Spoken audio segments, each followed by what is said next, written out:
این اولین قسمت از آموزش ماساژ فنی حرفه‌ایه. پیجمو فالو کن که قسمت دومش از دست ندی. حرکت اول نرم اولیه. دست‌ها به شکل هرم از روی چونه شروع میشه، برگشت با شست و فشار به سمت جناق سینه.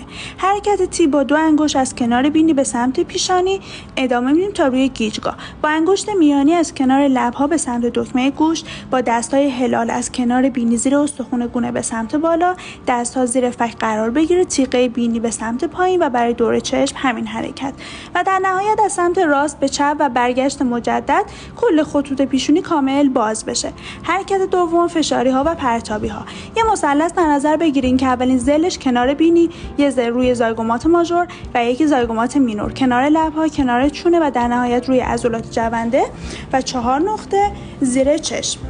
همین نقطه‌ها با فشار پرتاب به سمت خودمون و نقاط زیر چشم به سمت پایین. حرکت سوم پنسومان‌ها یا ژاکه‌ها که در 2 فاز ریز و درشت انجام میشه. ژاکه ریز با شست و انگشت میانی مطابق تصویر و ژاکه درشت با کل دست. آموزش حرکت 4 بعد تو پست بعدی، پس از دستش نده.